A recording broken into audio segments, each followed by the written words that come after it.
Good morning, students. This is part 3 of haloalkanes and the haloarenes, class 12th chemistry. So, in the previous video, we prepared the alkyl halides using the different reagents, and basically, we use the alcohol for the preparation of alkyl halides. And in the next method, the next reaction is the formation of alkyl halides using hydrocarbons. So, first reaction is from alkanes by free radical halogenation. So आप alkane से भी alkyl halide बना सकते हैं, but the reaction will be free radical halogenation. So free radical chlorination or bromination of alkanes gives a complex mixture of isomeric mono and polyhaloalkanes, which is difficult to separate as pure compounds. So consequently, the yield of any single compound is low. ये आप 13 basically class 11th में पढ़ चुके हैं, जो 13 unit है आपकी. अगर आप एल्केन की क्लोरिनेशन या ब्रोमिनेशन कराएं तो उसमें क्या मिलता है आपको? कॉम्प्लेक्स मिक्सचर मिलता है, जिसमें आपके पॉली हैलो एल्केन्स भी प्रेजेंट हो सकते हैं और मोनो हैलो एल्केन्स भी प्रेजेंट हो सकते हैं. तो there is a mixture of isomeric mono and the poly halo alkanes, जिनको सेपरेट करना थोड़ा सा डिफिकल्ट हो जाता है. सो इस वजह से किसी भी एक सिंगल कंपाउंड की जो यील्ड है इस प्रोसेस से वो आपको क्या मिलती है? कम मिलती है. तो अगर आप देखें, ये ब्यूटेन है आपका. अब अगर आप ब्यूटेन को की क्लोरिनेशन कर दें Cl2 in the presence of UV light और heat, what you will found? You will get the two isomeric product. One is the n butane, n chlorobutane, other will be the two chloro basically two chlorobutane. This will the one chlorobutane, other will be the two chlorobutane. तो यहाँ पर दो isomeric structure आपको मिली है. तो अगर आपकी carbon 1 है, अगर आप मीथेन यहाँ यूज़ करते हैं तो मीथेन के केस में क्या होगा? सारे हाइड्रोजन्स क्लोरीन से रिप्लेस हो जाएंगे. लेकिन अगर आप मीथेन से थोड़ी बड़ी चेन यूज़ करते हैं, जैसे कि प्रोपेन यूज़ कर ली, ब्यूटेन यूज़ कर लिया, उस केस में there will be the formation of isomeric mixture और the isomeric product. Mono halo alkanes भी बन सकते हैं वहाँ पे, पॉली हैलो एल्केन्स भी बन सकते हैं. So that is why this method is less preferable, because yield of any single compound is low in this method. Now second is from alkene. अब एल्कीन की बात कर रहा है, एडिशन ऑफ हाइड्रोजन हैलाइड. अगर आप एल्कीन के अंदर कोई भी हाइड्रोजन हैलाइड ऐड कर दें, ठीक है ना, ये आपका एल्कीन है. एल्कीन में हाइड्रोजन हैलाइड का मतलब वही HCl, HBr, HI और दी जिसको आपने हैलोजन एसिड्स बोला था, वही हाइड्रोजन हैलाइड है. सेम चीज़ है यहाँ पे. सो अगर आप कोई भी हैलोजन हाइड्रोजन हैलाइड यहाँ यूज़ करें with the alkene, it will give you the alkyl halide. See, an alkene is converted to corresponding alkyl halide by reaction with hydrogen chloride, hydrogen bromide or the hydrogen iodide. So you can see here, this is the HX, your H is going here and halogen is going there. So you can see one H and one X. So there is the formation of alkyl halide. And propene yields two product, however only one predominates as per Markovnikov rule. अब ये rule भी आप 11th में पढ़ चुके हैं. अगर आप सिमेट्रिकल एल्कीन लेंगे तो आप कैसे भी प्रोडक्ट बना दें, लेकिन अगर आप अनसिमेट्रिकल एल्कीन लेंगे तो आपको मार्कोनिकॉफ रूल अप्लाई करना पड़ेगा. Your hydrogen will go to that carbon which has more number of hydrogens, and iodine will go to that carbon which has lesser number of hydrogens. So in that case this will be the major product and it will be the minor product. और अगर peroxide mention है then the addition will be according to the anti-Markovnikov rule. Now third is the addition of halogen. अब hydrogen पे double bond alkene पे अगर आप halogens की addition कर दें तो भी आपका एल्काइल हैलाइड बनेगा, बट इस केस में आपका डाई एल्काइल हैलाइड बनेगा. ठीक है, तो आप देखें in the laboratory you can see addition of bromine in CCl4. आप ब्रोमीन इन CCl4 ले रहे हैं to an alkene resulting in a discharge of reddish brown color of bromine constitutes an important method for the detection of double bond in a molecule. Fine. अब देखो ये एक method है double bond ढूंढने का कि आपके कंपाउंड में डबल बॉन्ड या अनसैचुरेशन प्रेजेंट है या नहीं. तो उस केस में हम क्या करते हैं, हम ब्रोमीन वाटर लेते हैं और ब्रोमीन वाटर की उस कंपाउंड से रिएक्शन करवाएंगे जिसमें अनसैचुरेशन प्रेजेंट होगी. अगर तो अनसैचुरेशन प्रेजेंट होगी तो आपका जो रेडिश ब्राउन कलर है ब्रोमीन का वो डिस्चार्ज हो जाएगा, हट जाएगा, वो ब्राउन टू कलरलेस हो जाएगा, और अगर नहीं होगी तो वो ब्राउन ही रहेगा. सो ये एक मेथड है अपनी अनसैचुरेशन को डिटेक्ट करने का in the lab. So this is the method. अब हुआ क्या उसके अंदर, अब देखो ब्रोमीन मॉलिक्यूल्स जो ब्राउन कलर के थे इन दी CCl4, जैसे ही एल्कीन आया तो ब्रोमीन ने इस एल्कीन से बॉन्ड बना दिया. दोनों ब्रोमीन्स एक एक हाइड्रोजन और एक एक कार्बन पे जाके बॉन्ड बना लिया. उन्होंने बॉन्ड बना लिया तो अनसैचुरेशन खत्म होगी. अब सारे कार्बन्स के पास कैसे बॉन्ड्स हैं? आपके सिंगल बॉन्ड्स हैं.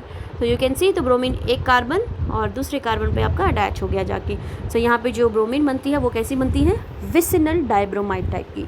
So here the vicinal dibromide product is forming. Now next is very important reaction. Which is the halogen exchange, जो नेम रिएक्शन है आपकी, जो नाम से आती है डायरेक्ट कई बार, और एंट्रेंस में भी बहुत इम्पॉर्टेंस है इन नेम रिएक्शंस का।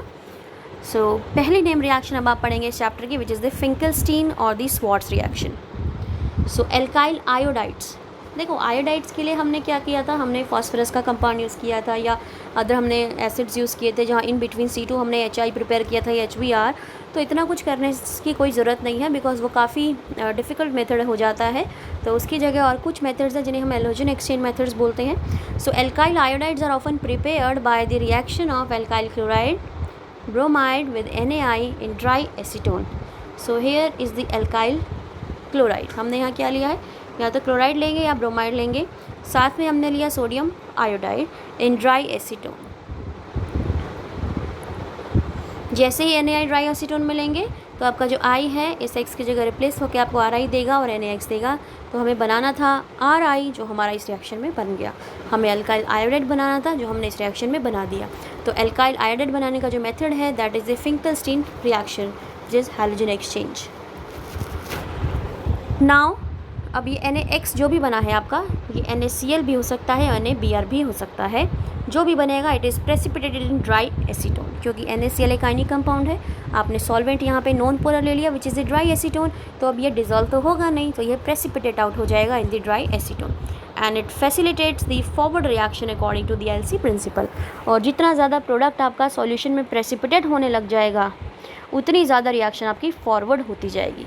रिएक्शन फॉरवर्ड होगी according to the LC principle, आपका जो RX है उतना ही ज़्यादा RI बनाने लग जाएगा।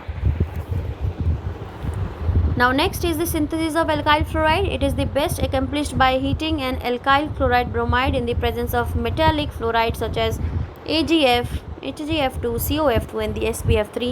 The reaction is termed as Swartz reaction. अब ये आयोडीन बनाने का मेथड है, एल्काइल आयोडाइड बनाने का मेथड है। अब हम एल्काइल ब्रोमाइड बनाने का मेथड पढ़ेंगे, ये भी हैलोजन एक्सचेंज से।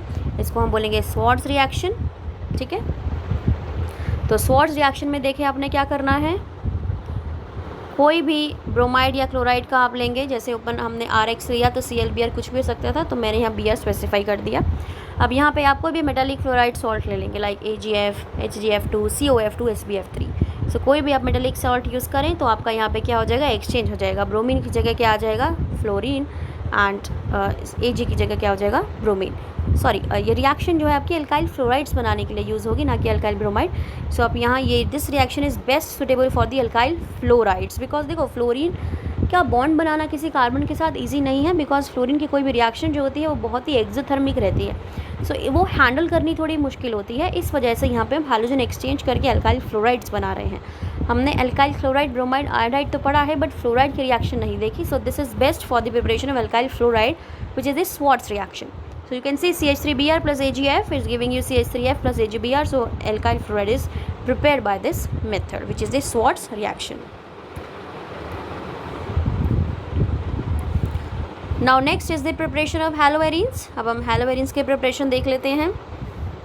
So first is by electrophilic substitution. तो electrophilic substitution reaction आपने 11th क्लास में पढ़ी है.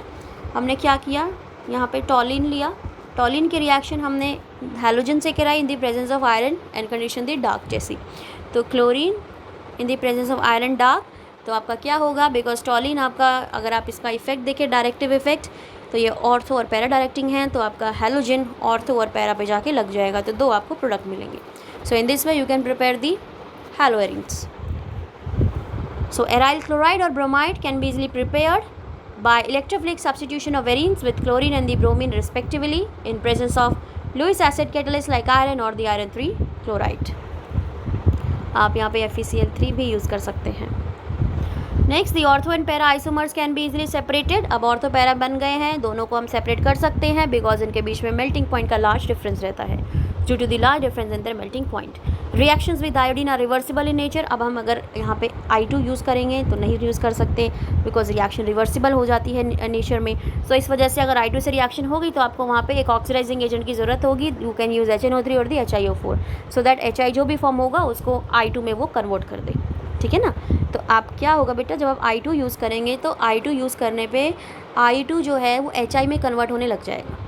तो HI तो हमें रिक्वायर्ड नहीं है, हमें तो I2 की रिक्वायरमेंट है अगर आपको आयोडीन लगवाना है। तो हम चाहते हैं कि HI जो भी बन रहा है फिर से I2 में कन्वर्ट हो जाए। उस चीज़ के लिए आपको ऑक्सीडाइजिंग एजेंट यूज़ करना पड़ेगा, जो HI जो बन रहा है उसको फर्दर I2 में कन्वर्ट करके रिएक्शन को फॉरवर्ड कर देगा। सो फॉर दी आयोडो हेलोएरिन, अगर आपको आयोडोएरिन बनाना है तो उस केस में there is a requirement of oxidizing agent like HNO3 and the HiO4 to oxidize the HI formed during iodination. And also fluoro compounds are not formed or not prepared by this method due to high reactivity of the fluorine. अब fluorine बहुत reactive होता है, इस वजह से इस reaction से हम फ्लोरो कंपाउंड्स नहीं बना सकते। Now next is from amines by Sandmeyer's reaction. अब ये बहुत इंपॉर्टेंट रिएक्शन है सैंडमेयर रिएक्शन। तो एमीन से हम बनाएंगे क्या, एराइल हैलाइड।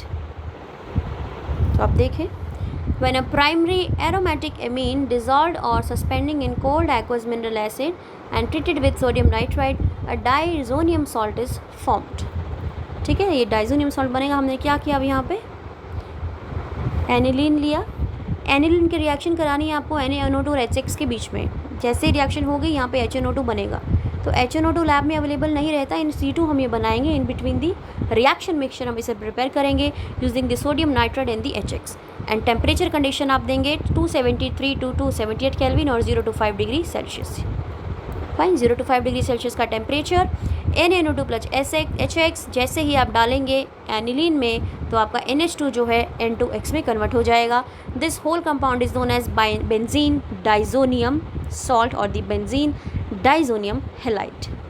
फाइन, अब N2X नेगेटिव, ये जो बेंजीन डाइजोनियम सॉल्ट बन गया, अगर आप इसमें Cu2X2 डाल दें तो आपका सीधा यह हैलोजन इस N2X को रिप्लेस करके यहाँ पे X बना देगा और नाइट्रोजन गैस निकल जाएगी। This is this Sandmeyer reaction. तो सैंडमेयर रिएक्शन में आप क्या यूज़ कर रहे हैं reagent, Cu2X2। And replacement of diazonium group by iodine does not require the presence of cuprous halide, is done by simple shaking the diazonium salt with potassium iodide।